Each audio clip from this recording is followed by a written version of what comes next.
Muito obrigada, Val. Daremos início, ou melhor, retomamos, depois de um breve intervalo, a sessão do dia 19 de novembro de 2020, período da manhã, da primeira turma ordinária, terceira Câmara, terceira sessão. Estão presentes conselheiros Ari Vendramini, Marcelo Costa Marques de Oliveira, Marco Antônio Marinho Nunes, Salvador Cândido Brandão Júnior, Marcos Roberto da Silva como suplente, doutora Semiramis de Oliveira Duro, Breno do Carmo Moreira Vieira e eu como presidente, Lisiane Angelotti Meira. Vamos agora para o item 214 da pauta, cuja recorrente é a Licim Mercantil Industrial Limitada, e o relator, doutor Salvador. Doutor Salvador, por favor. Só para chamar a atenção, esse processo, tem mais 3 processos desse contribuinte na pauta. Então, esse 214 que está agora na ordem, ele é idêntico ao 236, 336 e 337.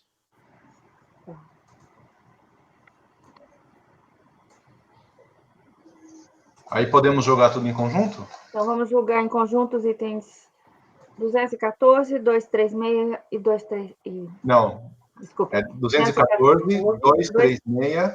336.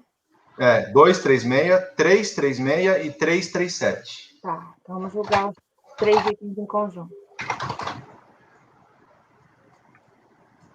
Deixa eu só achar aqui o da pauta final 2008-10, o 214? Uhum. Isso. Então, o 214 é o final 2008-10, né? Isso. Tá. Bom, isso aqui é o seguinte, isso aqui é fruto dos ensinamentos do mestre Ari. É um PERDECOMP em que eu verifiquei que não há crédito em litígio. Eu vou explicar para vocês aqui. Ele é um PERDECOMP de créditos de COFINS, né? Foi proferido, então, um despacho eletrônico daquele de pagamento alocado, né? DARF alocado. Não, nesse daqui, nesses da Licim, é o DARF não localizado. Não foi localizado o DARF nos sistemas da Receita Federal. Então, deixa eu ver se todos são assim. Não foi localizado.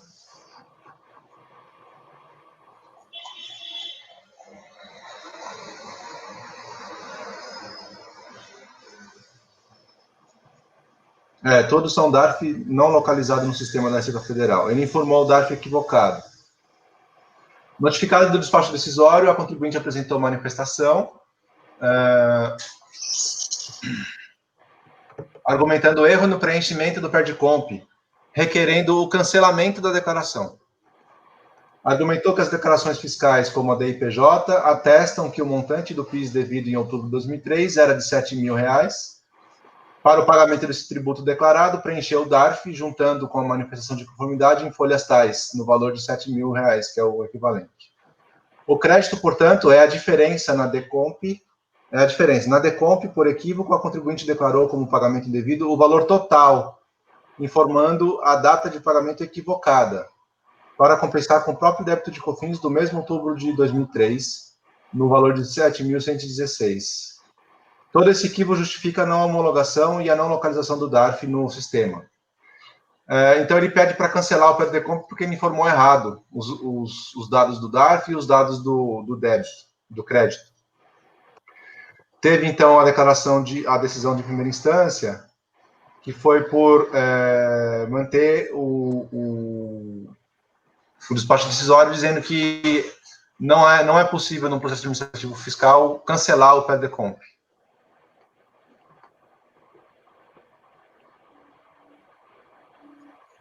Posso passar o voto? Sim, por favor. Então, a controvérsia aqui deriva do erro do preenchimento na DECOMP. A recorrente informa a existência da necessidade de seu preenchimento. Em nenhum momento discute o crédito, mas tão somente o equívoco no preenchimento e que o débito confessado está em duplicidade com o débito confessado na DCTF do período. Com esses argumentos, pede o cancelamento da DECOMP. A Receita não localizou o DARF no sistema e intimou a recorrente para explicações e regularização, para que fizesse retificação na DECOMP, se fosse o caso. No entanto, a recorrente não se manifestou. O despacho decisório, então, foi preferido para não homologar a compensação, na medida em que o DARF informado na DECOMP não existe. A manifestação de conformidade apresentada discute o indeferimento do pedido de ressarcimento ou a não homologação, tem por escopo discutir o crédito pleiteado. Apenas a discussão do crédito será submetida ao procedimento previsto no Decreto 7235, seguindo o rito do PAF. Então, o que eu estou querendo dizer aqui é quando é apresentado manifestação de conformidade em processos de ressarcimento ou de compensação, o objeto do litígio para que ele seja submetido ao rito do PAF é o crédito, discutir o crédito. Aqui eu cito a decisão normativa 1717 de 2017, que trata disso, tá? E tem também o artigo 74 da Lei 9.430, que diz que a delimitação do mérito a ser debatido decorre de lei, de acordo com o disposto no parágrafo 9º, é facultado ao sujeito passivo a apresentar manifestação de conformidade contra a não homologação da compensação. Então, como eu entendo que não há crédito em litígio, eu não conheço do recurso voluntário.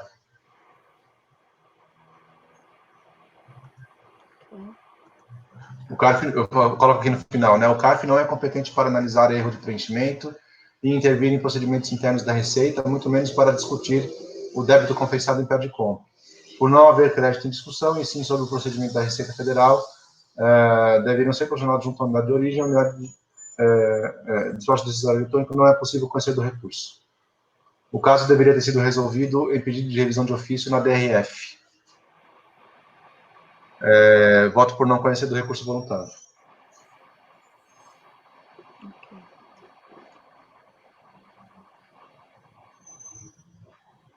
Nós estamos no item 214.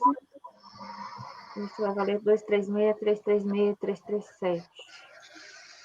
Podemos votar?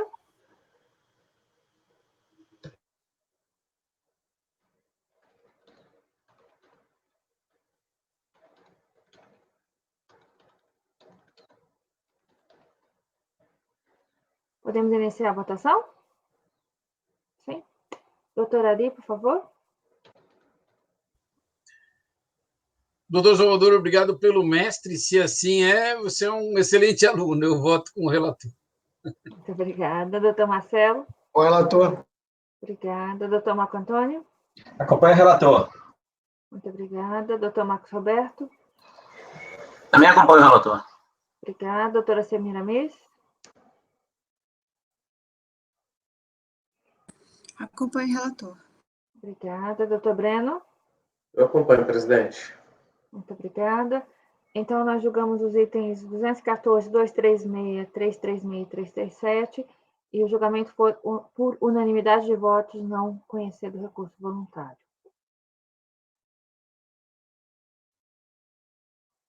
Agora, passamos para outro, doutor Salvador Oxaner. Sim, o Oxaner, ele tem também mais 3 processos. Deixa eu só lembrar aqui se eles são iguais. 15. Quais são os outros, Salvador? Os outros são 331, 369, 370.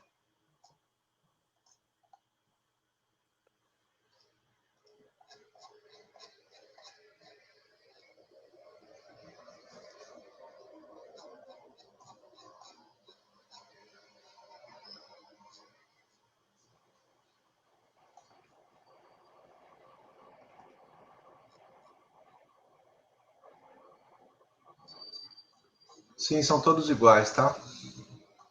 Qual que a gente abre? Pode abrir o da sequência da... Deixa eu ver aqui. 2008. Peraí. Pode abrir esse que está na sequência, que é o final 2854, né? Que é o 215 da pauta.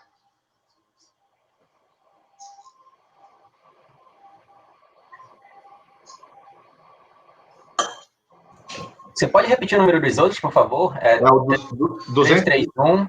215, 331, 369, 370. Ok.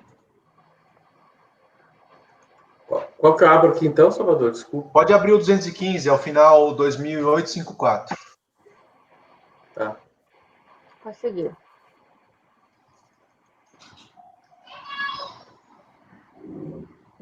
Bom, vamos lá, então. Posso começar, presidente? Por favor. Perde-comp, de novo. Não há discussão do crédito. Só um instantinho, eu não consegui ainda abrir não, cara. Tá, beleza.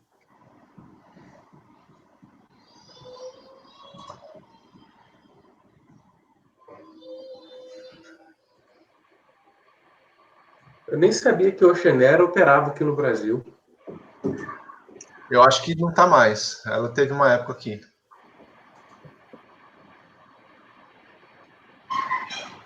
Acho que era só voo fretado.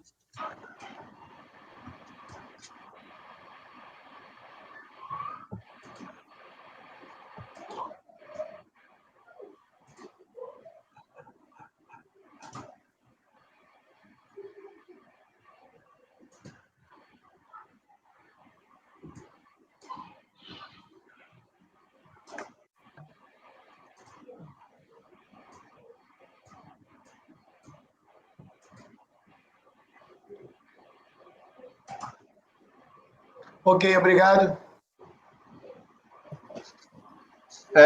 Trata-se de pedido de compensação, perde-comp, transmitido em 2004, para declarar compensação de crédito de COFINS por pagamento indevido, referente ao período de fevereiro de 2004. Os outros só mudam o período, tá? Foi proferido, então, despacho decisório eletrônico, para dizer que o DARF foi localizado no sistema, mas ele estava já alocado para outros pagamentos da contribuinte, não restando, então, crédito disponível para compensação. Apresentada a manifestação de conformidade, nada acerca do crédito foi argumentado. Argumentou que o despacho decisório cometeu um equívoco ao verificar as decomps vinculadas ao DARF. Afirmou que no quadro de utilização dos pagamentos do DARF no despacho decisório consta o número de outra decomp, cujo débito declarado era de R$ 7.000, mas o despacho eletrônico fez constar o valor indevido de R$ 93.000. O equívoco do despacho decisório consumiu o crédito indevidamente e pediu para reativar a análise do presente decomp. Aqui eu adoto o relatório da DRJ, em que ela faz a síntese dos argumentos. E quando a DRJ, então, analisou esse argumento do contribuinte, que no despacho decisório teve um equívoco no valor de uma das decomps que estavam vinculadas a esse perdicomp, que ao invés de consumir o crédito declarado, um débito de 7.000, ela usou um débito de 93.000, que na verdade era o seu crédito, né? O que o despacho decisório fez? Ele apresentou uma perdicomp com várias decomps vinculadas. Uma delas tinha um crédito de R$ 93.000 para compensar com um débito de 7.000. No despacho decisório, a Receita Federal considerou como débito os 93.000, que na verdade era o crédito, tá? Então houve esse erro. A DRJ corrigiu esse erro, tanto que ela reconheceu aqui em parte o crédito, tá vendo? Manifestação de conformidade procedente em parte. Tá aqui a ementa. Então a DRJ constatou que a outra perdicomp vinculada ao DARF realmente tinha como débito o valor de 7.000 e foi homologada totalmente em data anterior ao despacho decisório em análise nesse processo. O valor de 93.000 correspondia ao crédito da decomp e não ao débito. Assim, reconheceu razão a manifestante no equívoco do despacho decisório e restaurou o crédito pleiteado. Aí eu marquei para vocês em amarelo as decomps que estão vinculadas a esse DARF, tá vendo? Então, a decomp que está em amarelo aqui, final 5404, é a que teve o erro no despacho decisório. O débito dela era de 7.000. E o crédito de 93, está na outra página. Tá? Então, a DRJ arrumou esse equívoco. Notificada da decisão, aí, fazendo este ajuste, apareceu um montante de crédito, mas não o montante total que ele pediu no perdicomp. Então, houve um reconhecimento parcial, por isso que foi procedente em parte. Tá? Notificada da decisão, a contribuinte apresentou recurso voluntário para repetir os argumentos da manifestação. Afirma que apresentou manifestação de conformidade, respeitando todos os procedimentos e com a apresentação de toda a documentação necessária para que o fisco tivesse subsídios para analisar integralmente seu pedido. Afirma que foi vinculado ao perdicomp tal. O total compensado correspondente a R$ 7.000, constando indevidamente o despacho decisório. Então, ele repetiu a mesma argumentação da manifestação. Ele não trouxe contra-argumentos ao que a DRJ fez.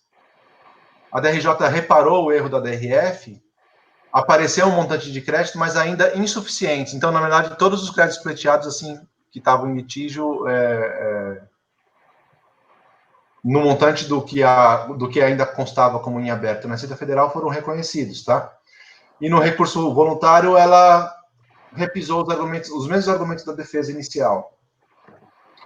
Então, o que eu digo aqui no meu voto, não há crédito em litígio mais. A decisão de piso analisou todas as decompos vinculadas ao DARF. Então, isso é importante frisar.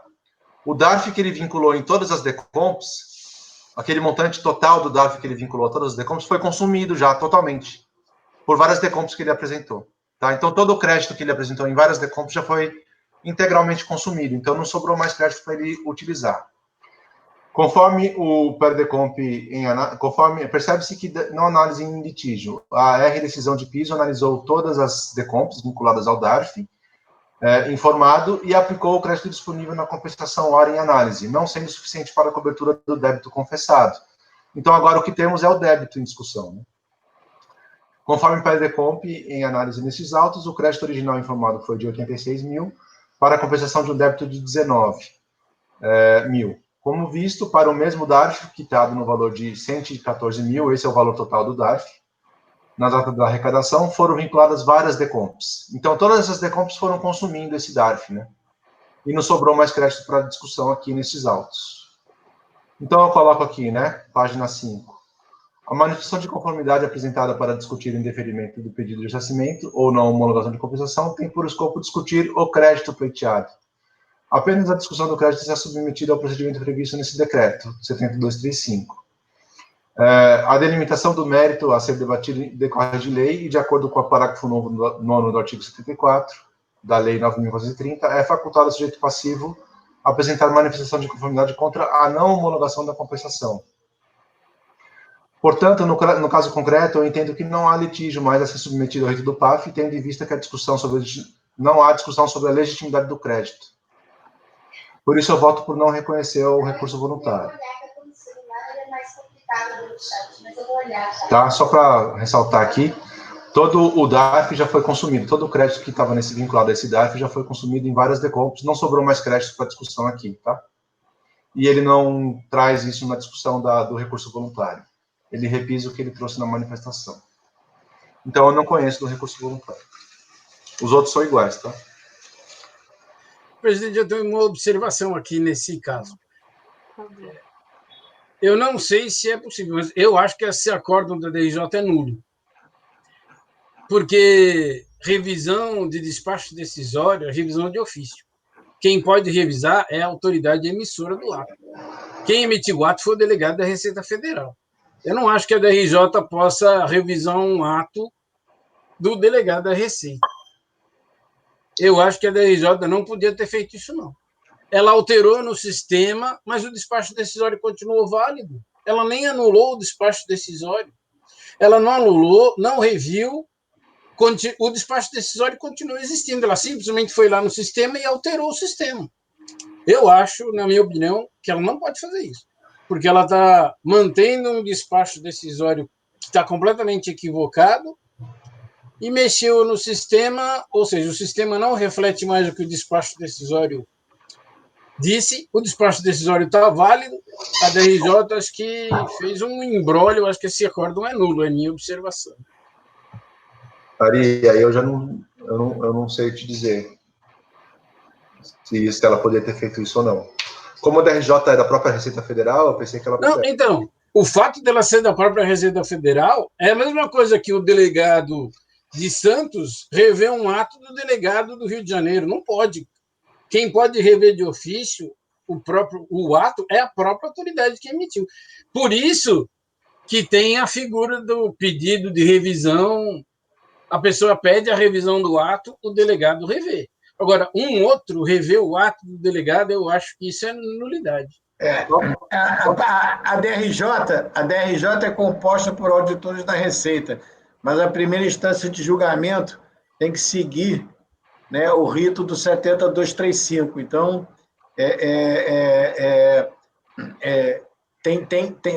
não pode, ela não tem esses poderes. Quando os auditores da Receita vão vão cumprir, atuam como julgadores de primeira instância, eles estão vinculados ao 70235. Eles não podem fazer isso. Eu estou com o Ari. Mas qual que é É a o seguinte, solução aqui, eu então? não Ari? posso rever um ato que eu não emiti, entendeu? Eu não posso rever um ato que eu não emiti. Aí vira uma bagunça. Ô, Ari, Como é que eu vou rever o ato do delegado de Manaus? Oi, desculpa. qual que seria a solução, então? É anular a decisão da DRJ? Declarar nulo o acórdão da RJ, para ele emitir outro. Quer dizer, ela De não ofício, né? De ofício, né? de ofício. Anular de ofício, porque o recurso voluntário não pede isso, né? Matéria de ordem pública, a rigidez do ato é matéria de ordem pública. Não, eu só estou destacando que tem que ser de ofício. E quem tem que rever esse ato é o delegado de origem. A DRJ não pode fazer isso. É a minha interpretação. Porque aí ela está usando a competência de outro, ela está invadindo competência, entendeu? A única coisa que eu estou pensando aqui, Ari, eu acho que você tecnicamente está perfeito, como sempre. Mas a gente aqui já discutiu uma vez a questão da celeridade, né? Será que será que a gente porque a gente vai devolver para a primeira instância, o que eles vão fazer lá? É isso que eu ia perguntar. Eles vão ver o ato. Eles vão fazer a DRJ. Eu acho que se não é... Não, pois é, mas eu acho que se não existe matéria em litígio, o melhor seria a gente encerrar essa história. Não, tudo bem, por isso que eu estou falando que é a minha opinião. Mas eu acho que a sua opinião, Maria, a sua opinião tecnicamente é mais correta. É a mais correta. Eu só estou pensando aqui o seguinte, sem agir ao arrepio do 70235, eu não sei se o mais...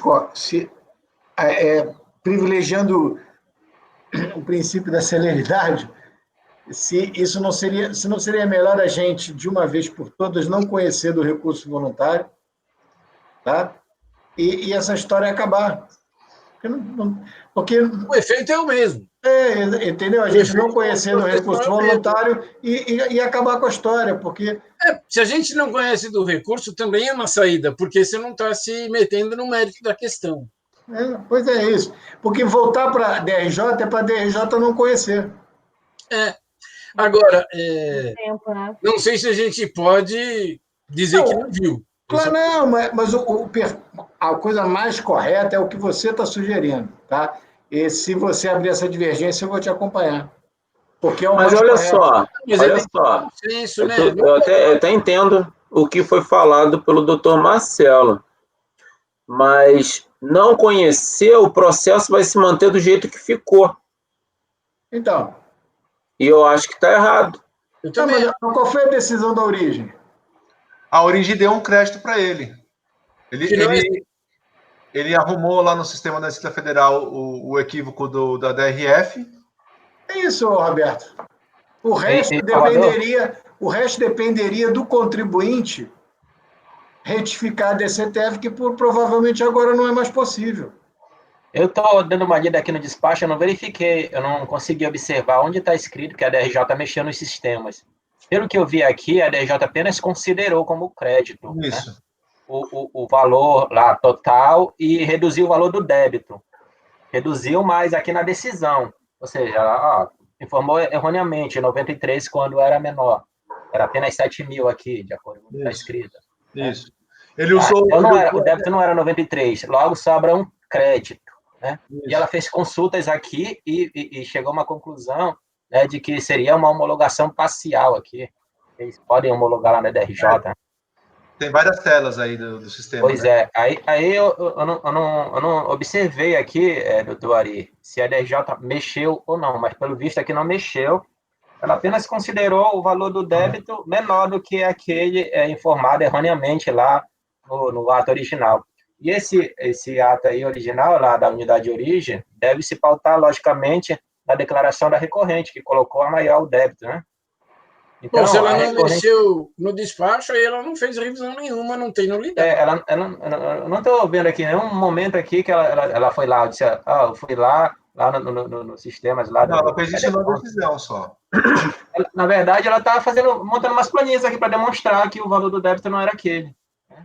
É isso. Mas, doutor Ari, a unidade de origem, ela pode mexer nisso, ó, vamos dizer, com essa decisão da DRJ, ela pode mexer no sistema e alterar do jeito que foi decidido pela DRJ? A DRJ já mexeu. A DRJ fez uma coisa que a unidade de origem devia ter feito. O que a DRJ deveria ter feito é feito a observação. Olha, está errado o despacho e tal, e devolvido. Aí a unidade de origem corrige no sistema. Agora, a DRJ deixou o despacho errado válido e mexeu no sistema. Será que ela mexeu no sistema mesmo? Foi até que o doutor Marco Antônio estava mencionando. Eu não observei essa mexida, doutor Ari. Não? Não. Se não tem... O que a DRJ faz, né? Quando ela verifica uma situação dessa, ela mexe no processo de débito. Então, ela reduz o processo de débito. Né? Eu acredito que ela não tenha ido lá no processo lá de PDComp e mexer. Exemplo, um auto de infração, 100 milhões, caiu lá 70. Então, ela vai lá e diz, olha, 70 caiu por decisão administrativa e deixa 30 e devolve para a unidade de origem. Agora, intima aí, né, o contribuinte para pagar esses 30. É isso que ela faz. Então, aqui, eu acredito que tem um Foi processo... isso mesmo, Marco. Oi? Bom, então está certo. Então, eu não estou vendo aqui que ela mexeu nesse despacho decisório, que ela fez isso, né? Porque isso aí deve ser feito lá pela unidade de origem. Ela dá a decisão dela, disse, olha, o débito não era esse, deram 93 mil. Era só 7 aqui, eu acho que é isso, 7 mil, né? Deixa eu pegar aqui esse quadradinho de novo. 6.763, né? Então, era só para ser esses 6 mil aí. Aí tá errado, então eu considero 6 mil. Vai sobrar o crédito, né? Aí ela trabalha com esse valor desse crédito aí, no que ela, na decisão dela. Se ela fez isso, aí... Foi o que eu interpretei aqui, mas aí eu não sei se eu estou interpretando corretamente. Né? É lógico que eu não fui chefe do TEOT durante 20 anos, pode ser que eu... Ori, a decisão da DRJ está aí na pasta, se você quiser ver o que ela fez, mas acho que ela fez isso exatamente o que o Marcão está falando. Saiu alguém aqui, saiu alguém da nossa turma. Tá só com 8. Marcelo. Oi? Marcelo caiu, voltou.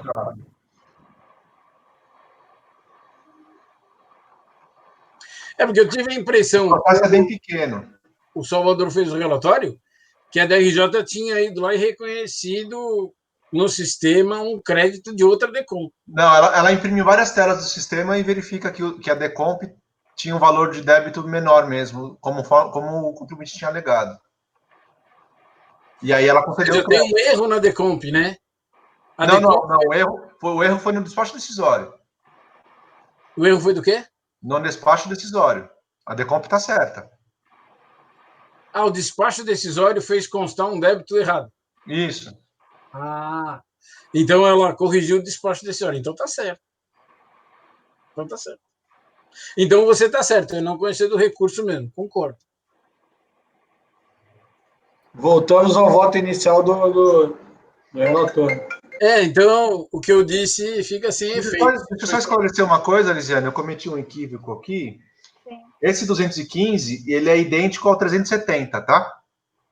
O 331 e o 369, ele não tem ele também é o mesmo problema de não conhecer do recurso, mas ele não teve esse conserto que a DRJ fez. A DRJ não consertou nada. A DRJ não conheceu da manifestação. A gente está no 215 e 370?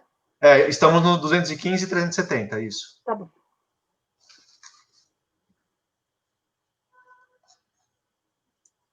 Bom, então é isso mesmo. Se a DRJ não fez as alterações, então tá certo. Obrigado. É pequenininho o processo. O processo tem 160 folhas. Eu estou vendo aqui. Estou abrindo.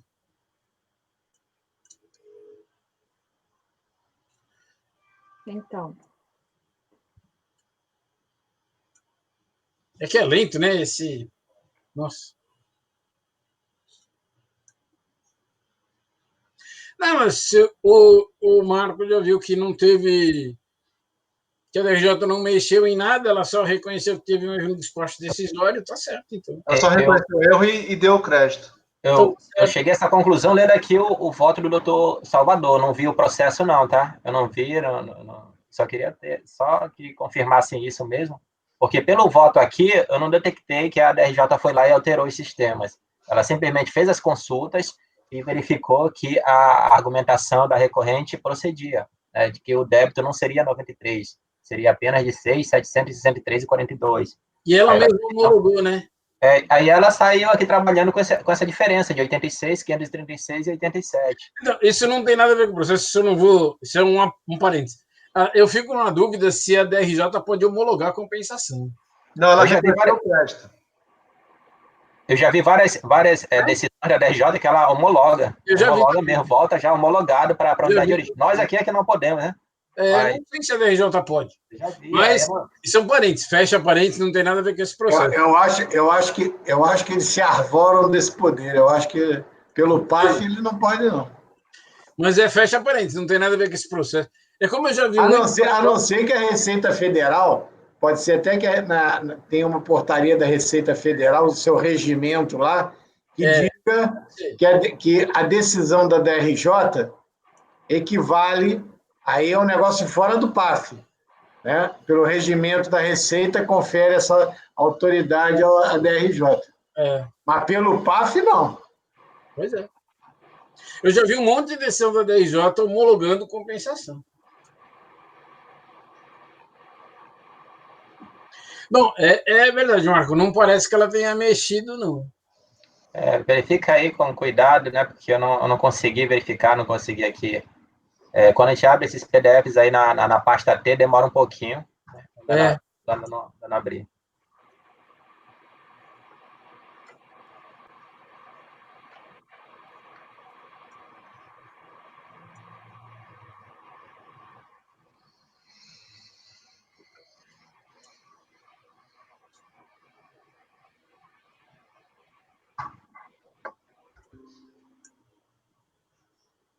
Ele fala assim, ó, no final, estou na decisão da RJ, está na folha 109, né? Do exposto, 102. Página 109. Do exposto, verifica-se que o despacho decisório emitido indica a utilização da PERDCOMP número tal, do valor de 93 mil. Contudo, em relação ao DARF, o sistema eletrônico informa a utilização nesta DECOMP no montante de 6.763. Por consequência, o débito compensado no montante de 19 mil abaixo discriminado deve ser parcialmente homologado até o limite do valor do saldo disponível, que é de 17.800, já reservado para o processo em causa, conforme tela de consulta de folhas tais. Foi isso que ele fez. Até copiei essa parte no meu voto, né? Tem uma tabelinha aí de grupo de tributo, contribuição, financiamento para a Seguridade Social. Está no final do meu voto. Tem uma tabelinha.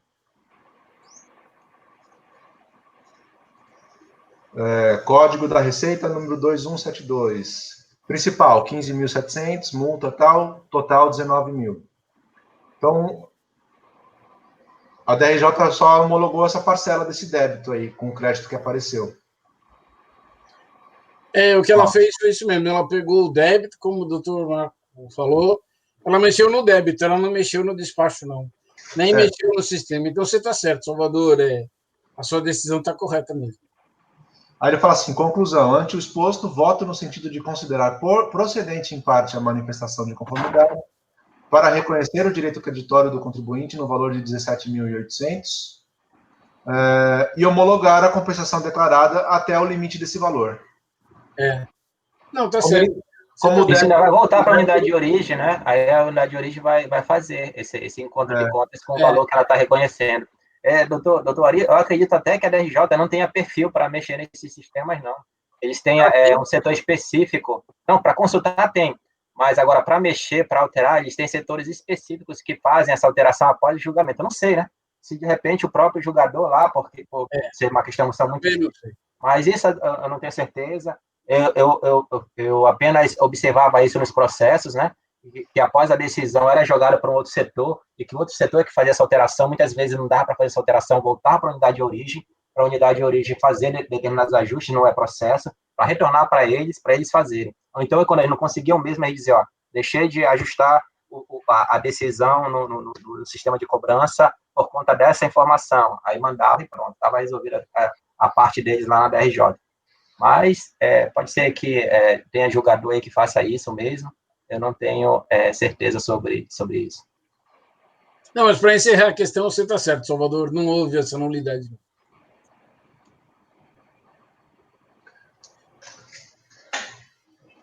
Então é isso. Então, no item 215 e o item 370, eu encaminho por não conhecer do recurso voluntário. Ok.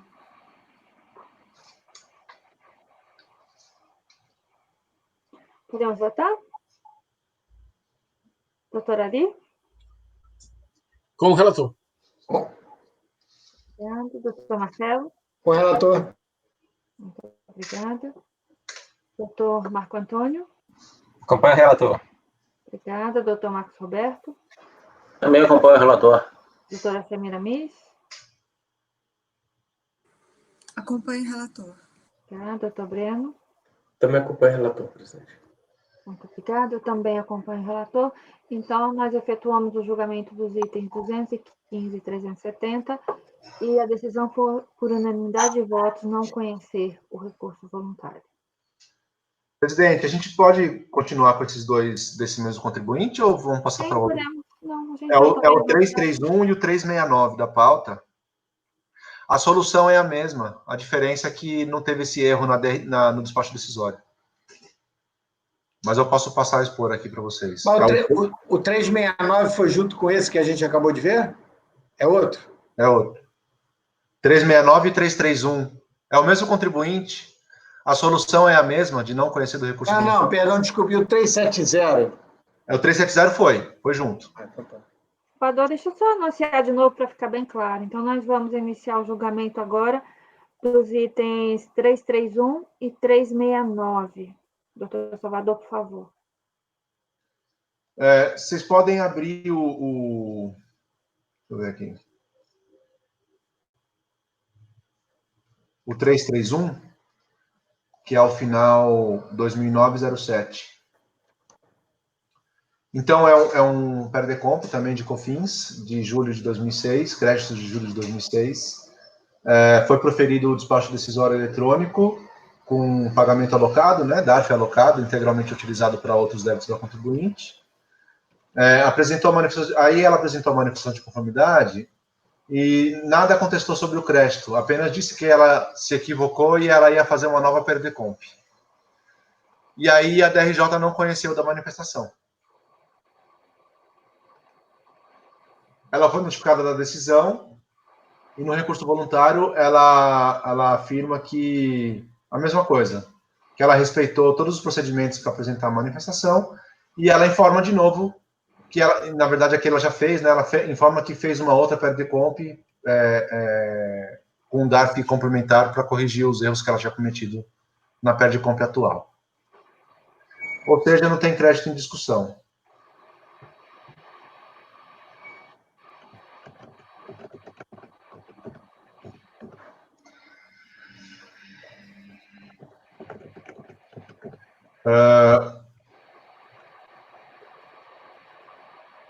O que é final 369 também foi reconhecido a inexistência de litígio.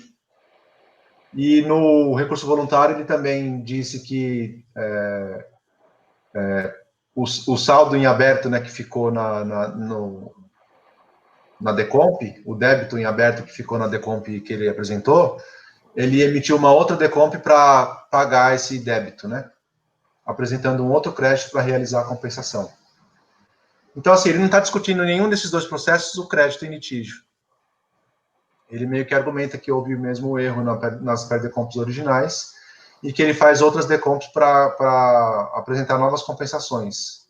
Então, ele não discute o crédito das decomps. Então, eu não conheço do recurso voluntário. Muito obrigada, doutor Salvador. Então, o voto do relator é por não conhecer do recurso voluntário. Doutor Ari? Acompanho o relator. Muito obrigada. Doutor Marcelo? Acompanho. Obrigada. Doutor Marco Antônio? Também acompanho. Obrigada. Doutor Marcos Roberto? Também acompanho o relator. Muito obrigada. Doutora Samira Miss? Acompanhe o relator. Muito obrigada. Doutor Breno? Também acompanho, presidente. Obrigada. Eu também acompanho o relator. Então, a decisão nos itens 331 e 369 é por unanimidade de votos, não conhecendo o recurso voluntário. Agora passamos, eu creio que para um processo de doutoraria.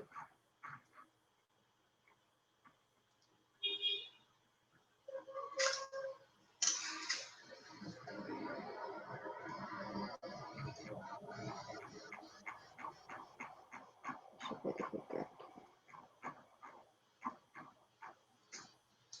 O 216.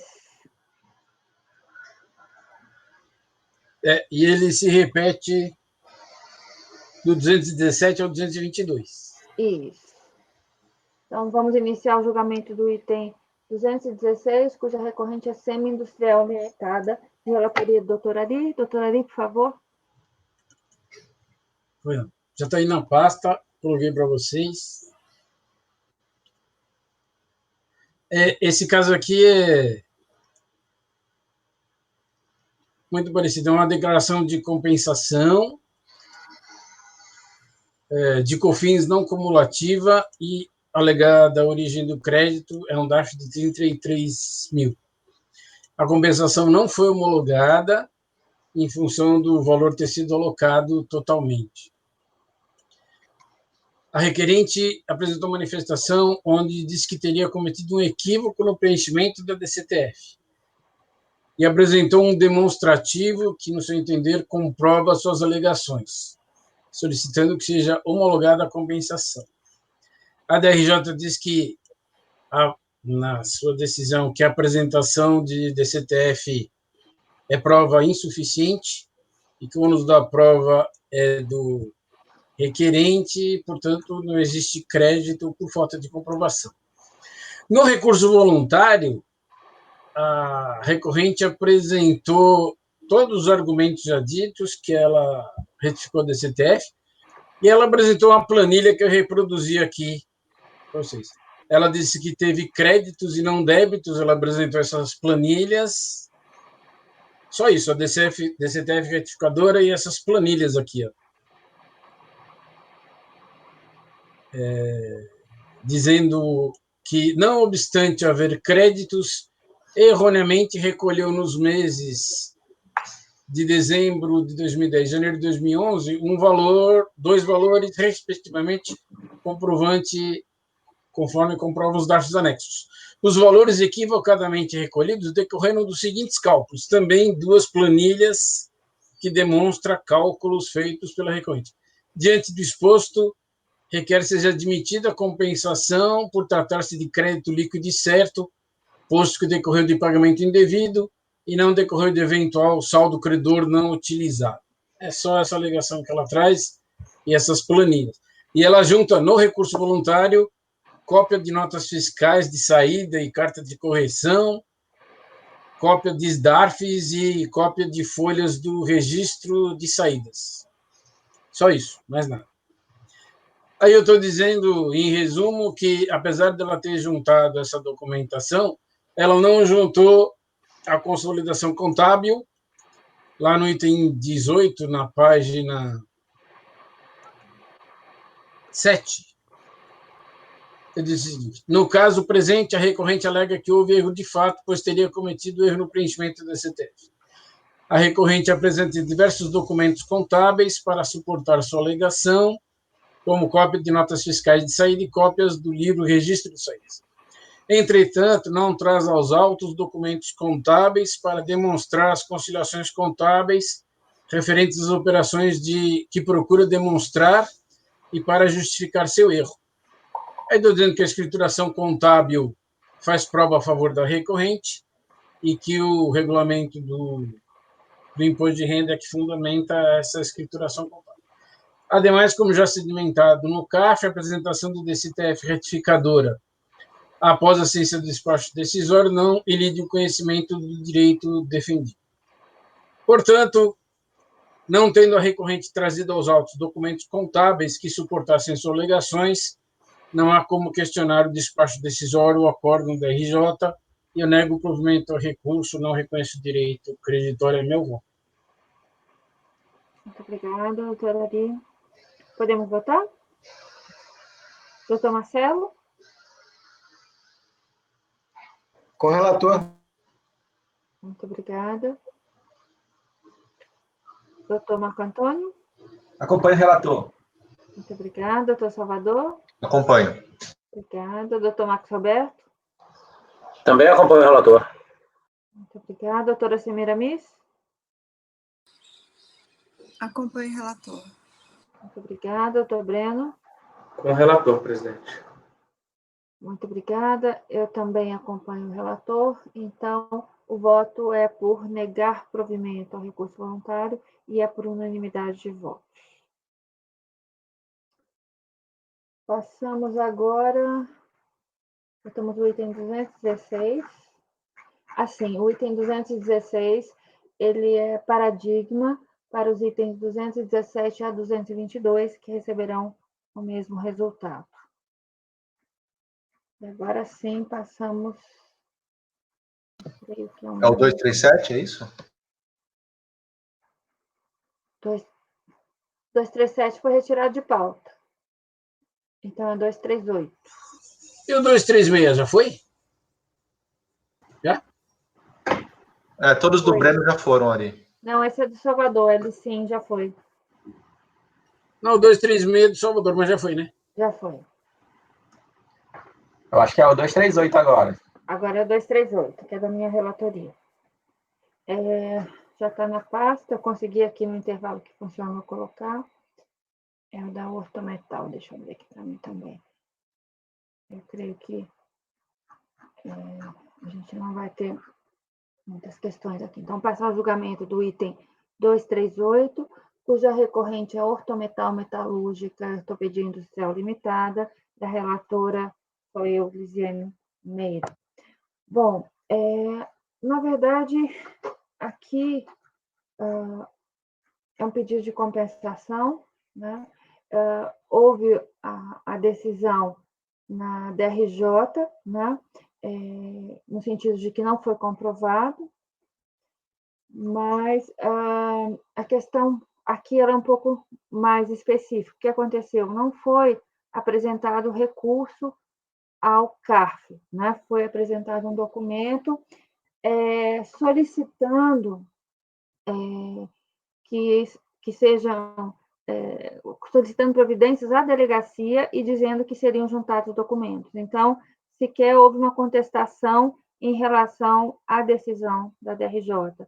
E aí o que eu digo aqui que ainda que, né, que nós aceitássemos o recurso com base na fungibilidade, esse ato que serviu para encaminhar para o CARF, ele não traz uma impugnação, né? Então, minha proposta aqui na verdade, eu pus negar provimento, mas nem conhecer o recurso voluntário. Eu sugeri não conhecer, mas aí então a senhora vai mudar, presidente, para não conhecer? Isso, eu acabei Tá. de ler aqui que eu pus negar provimento, mas nem houve pedido. Então, tá aqui. O documento, né, mesmo com boa vontade, e não dá para considerar que houve impugnação em relação à decisão da DRJ. Podemos votar? Então, a minha proposta como relatora é não conhecer o recurso voluntário. Doutora Ari? Acompanho. Muito obrigada. Doutor Marcelo? Acompanha. Doutor Marco Antônio? Acompanho. Obrigada. Doutor Salvador? Acompanho. Obrigada. Doutor Marcos Roberto? Também acompanho o relator. Doutora Semiramis? Acompanho. Muito obrigada. Doutor Breno? Eu acompanho, presidente. Bom, então a decisão é unanimidade de votos, não conhecer do recurso voluntário.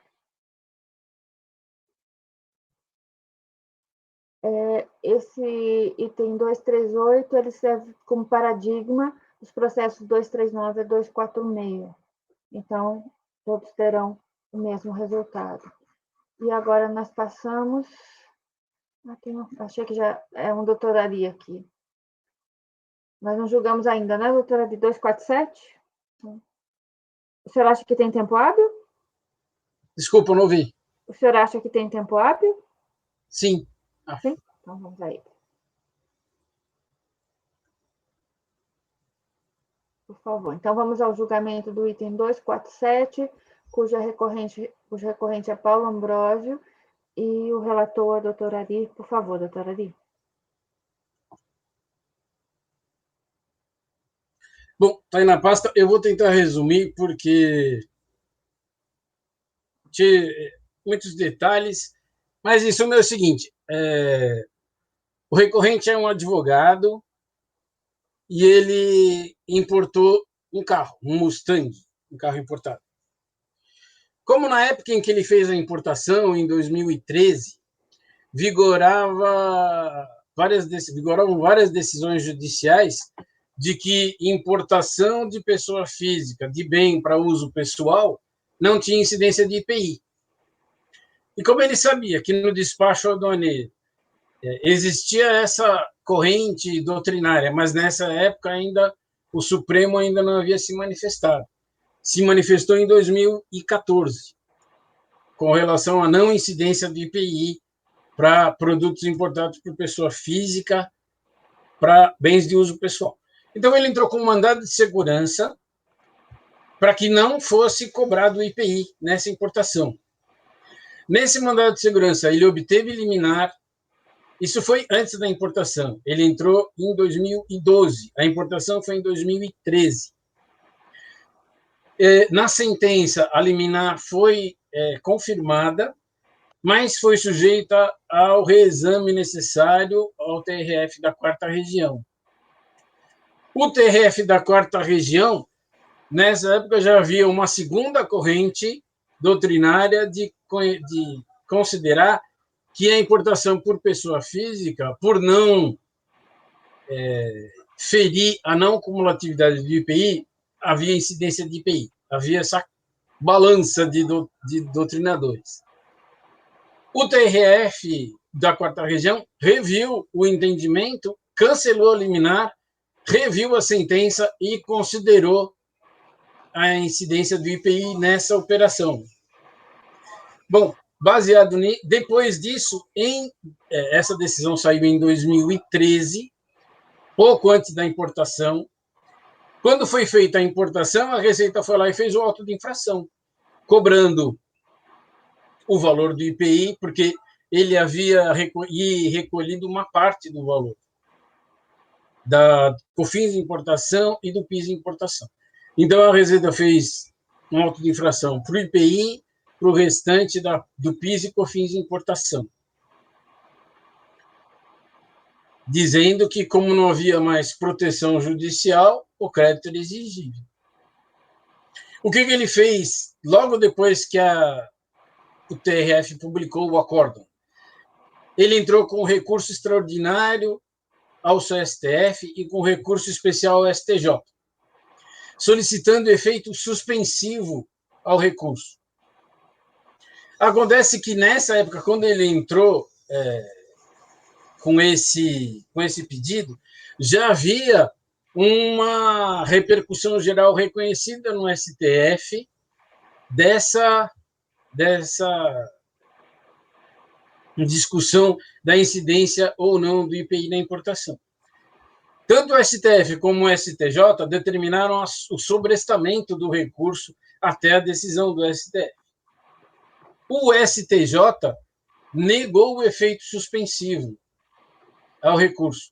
Ele entrou com um mandado de segurança contra o desembargador do TRF, que negou o efeito suspensivo, e o mandado de segurança não teve liminar, porque o desembargador entendeu que, como havia discussão no STF, não havia que dar efeito suspensivo. Essa era a situação. E aí houve um auto de infração, ele entrou com uma manifestação de inconformidade, a DRJ decidiu que a ação judicial não suspende ou interrompe a prática do ato administrativo de lançamento, decorrente de atividade vinculada e obrigatória, o qual segue seu curso normal, caso apresentada a impugnação ou recurso, matéria diferente daquela discutida. Após a definitividade da exigência na esfera administrativa, para a cobrança e execução fiscal, serão avaliadas as causas de suspensão, o desfecho final da ação judicial ou ainda causas impeditivas da inscrição. não declarou concomitância. Ela disse que o lançamento era válido e disse que os juros de mora eram devidos e a multa de ofício também. Ele apresentou um recurso voluntário. Primeiro, ele alega nulidade do auto de infração. Ele disse que a matéria estava sub judice, apesar dele não ter efeito suspensivo, ele estava discutindo junto ao Supremo e ao STJ. Portanto, a Receita não poderia ir lá e invadir o patrimônio dele, cobrar o tributo sem que o STJ e o STF tivessem se manifestado. Além dessa alegação de nulidade, isso ele discute em preliminar, depois ele diz que o crédito tributário é não exigível porque o STJ e o STF sobrestaram o recurso. Ele entende que o sobrestamento do recurso tem o mesmo efeito que um efeito suspensivo ao recurso. Além do mais, nessa época, ele fez um depósito judicial para garantir o juízo. Ele estava discutindo o IPI, então ele fez um depósito judicial, mas sem juros e sem multa, só o valor do IPI. Então, ele discute, como ele discutiu na DRJ, juros de mora, multa de ofício, disse que não se pode autuar ele porque ele agiu de boa-fé, ele não quis burlar o fisco, ele simplesmente entendeu que o IPI não era devido, porque tinha uma decisão do STF anterior, e aí ele faz um pedido enorme, pede para que seja declarado nulo o lançamento e que seja cancelada a declaração da DRJ. No meio disso, ele apresentou uma petição, pouco antes do processo ser distribuído, ele apresentou uma petição requerendo com urgência que o CARF autorizasse o levantamento do depósito judicial e transferisse para a Receita Federal, porque aí estaria quitado o débito. Acontece que esse depósito é um depósito judicial, está à disposição do juízo. Mesmo assim, ele insistiu, ele apresentou 2 ou 3 vezes essa requisição, com urgência, roga-se que seja atendido o pedido, ele quer de todas as formas que nós aqui no CARF autorizemos o levantamento desse depósito judicial e a transferência para a Receita Federal, para quitar o débito, porque juros e multa, no entendimento dele, não são devidos. É esse o resumo do caso, presidente. Só quiser eu passar o voto. Que história longa. Quase um romance. Mas, por favor. Bom, eu fiz todo esse resumo para entender por que eu decidi pela concomitância. Porque, apesar de ele ter... o lançamento é válido, porque a época em que foi feito o lançamento ele não tinha nenhuma proteção judicial, portanto, o auto de infração não tem nada de nulidade, o valor do IPI era exigível, a multa de ofício por falta de recolhimento é exigível, os juros de mora têm fundamento legal, são exigíveis, e o fato dele continuar discutindo, tanto no STF como na STJ, caracteriza a concomitância. Eu só fiz uma observação aqui no final, que o STF já se pronunciou agora em 2018, no recurso extraordinário 763-251, que ele diz: imposto sobre produtos industrializados, importação de bens para uso próprio, consumidor final. Incide na importação de bens para uso próprio o imposto sobre IPI, sendo neutro o fato de tratar-se de consumidor final. Mas, diante disso, por ele ter discutido a nulidade do auto de infração, eu conheço, em parte, o recurso apenas com relação a liminar para rejeitar a liminar. É isso. Meu voto. Ok. Muito obrigada.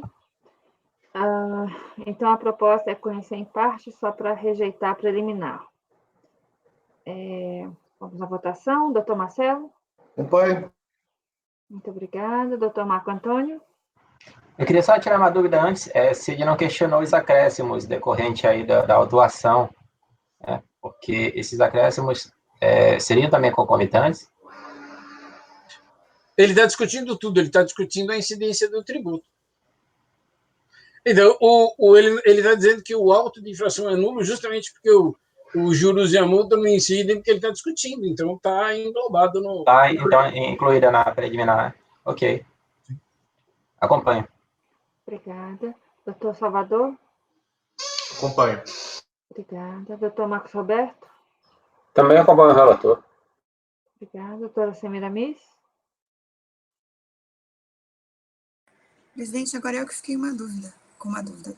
Doutor Ari, não foi lavrado para prevenir decadência, não, né? Coincidência do 63? Desculpa, não ouvi. Se houve decadência? Foi lavrado. Não foi lavrado, não. Não.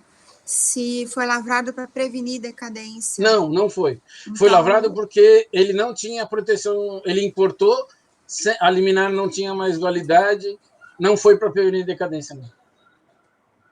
Já não tinha Entendi. uma causa Obrigada. de Eu suspensão. acompanho o relator. Obrigada, doutora. Doutor Breno? Eu acompanho o relator, presidente. Muito obrigada. Eu também acompanho o relator. Então, a decisão no item 247 é por unanimidade de votos, conhecer parcialmente, somente em relação à preliminar, para rejeitá-lo.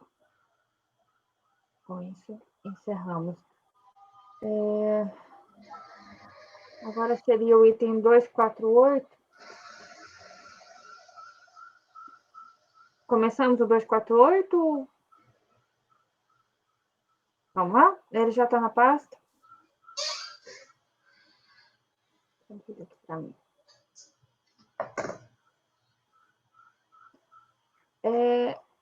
O item 248, ele é relativo a despacho decisório e é relativo a insumos para COFINS. Então, na verdade, houve uma autuação em 3 itens, que está aqui na página 11, em verde. Então, foram pallets, né? Foram serviços, aí é serviço de vigilância na área industrial, serviço de gestão de processo industrial, serviço de consultoria, assessoria técnica. E o terceiro item é aluguel de máquinas, equipamentos locados de pessoa jurídica. Então, foram 3 itens. Só que até uma proposta de resolução, porque isso eu já fiz há muito tempo e era a tendência, mas aqui, passando a proposta, a gente tem um problema mais específico. Que tanto na manifestação na verdade, na manifestação de inconformidade, houve recurso somente em relação aos pallets. Então, a recorrente, ela diz que ela questionou, né, o próprio despacho, etc., mas se a gente pegar em todas as partes, há uma referência aos pallets. Inclusive, eu copiei aqui dos pedidos, na página 11, que no pedido mesmo fica bem claro que ela está questionando, mas ela faz menção que é aos pallets, né? Então, esse é o primeiro ponto que a gente vai deixar restrito aos pallets. No recurso voluntário, ela diz que não, que ela gostaria de impugnar os 3 itens. Então, esse é o primeiro ponto. No recurso voluntário, ela questiona os 3 itens, os insumos, os pallets e os aluguéis.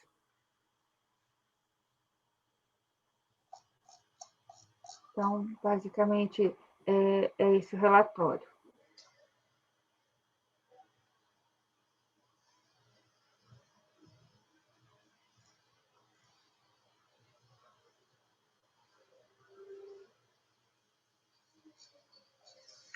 A própria DRJ já disse que a outra parte era matéria não impugnada, né? Isso. Então, e está claro, não, em nenhum momento há referência aos outros itens, nem quando ela questiona o próprio despacho decisório, ela fala nos pallets. Então, e mesmo no pedido final, houve referência aos pallets. Então, me parece que houve um equívoco se a intenção era na manifestação de inconformidade abrangida.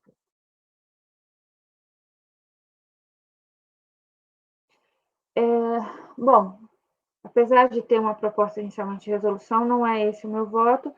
Meu voto é no sentido de conhecer parcialmente, né? Porque no recurso voluntário foram trazidos todos os itens, mas conhecer só o que foi impugnado perante a DRJ, que foram os pallets, e dar provimento.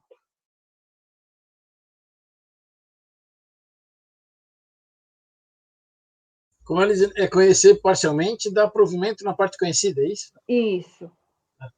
Que são os pallets.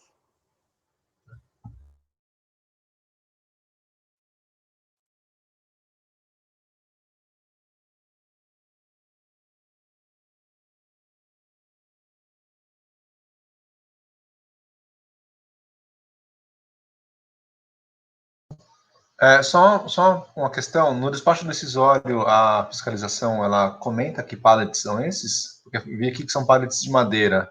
Isso. É ativo ou aqueles pallets para transporte e embalagem? Tem os dois. Tem os dois? Uhum. Mas na autuação, não. Na autuação está do jeito que eu coloquei aqui. Eu acho que está no relatório.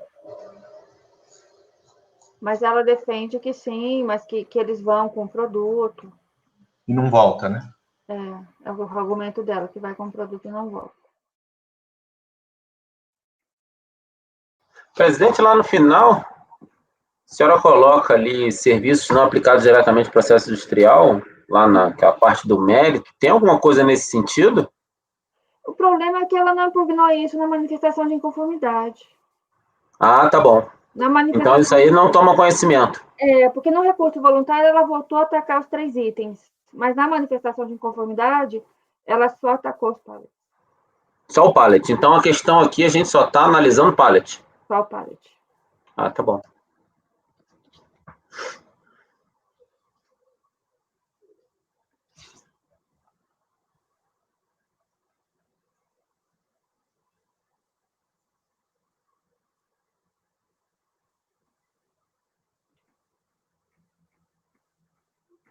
Isso aqui eu fiz há muito tempo, ficou. Mas é exatamente isso.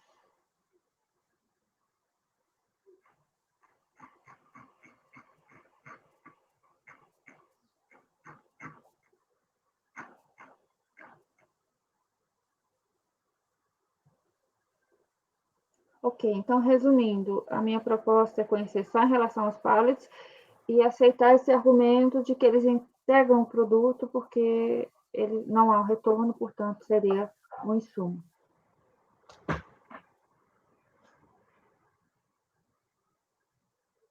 Podemos votar? Conhecer parcialmente na parte conhecida, dar provimento. Doutora Ari? Eu acompanho a relatora. Muito obrigada. Doutor Marcelo? Acompanhe. Obrigada. Doutor Marco Antônio? Com a relatora. Obrigada. Doutor Salvador? Acompanho. Obrigada. Doutor Marcos Roberto? Também acompanho a relatora. Obrigada. Doutora Semira Miss? Acompanha a relatora. Só fica uma dúvida no dispositivo, presidente. Parcial provimento para reconhecer o crédito de bits ou é provimento integral? É conhecer parcialmente na parte conhecida da provimento.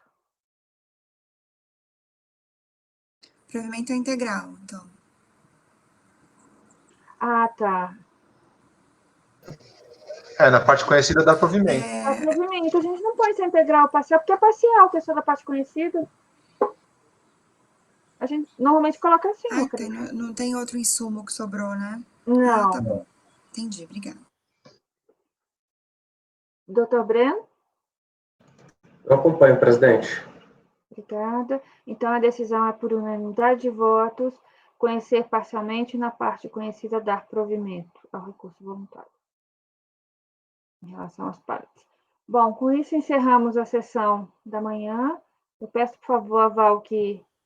Peraí, esses processos, eles são repetitivos, é isso? Ação, desculpe. Obrigada. O item 248, ele é paradigma dos itens 249 a 256. Então, a decisão do item 248 será também a decisão desses itens de repetitivo, 249 a 256. Agora sim, obrigada, doutor Salvador, agora sim, encerramos a sessão de julgamento dessa manhã, e eu peço, por favor, que o apoio encerre a gravação. Doutora Ari também.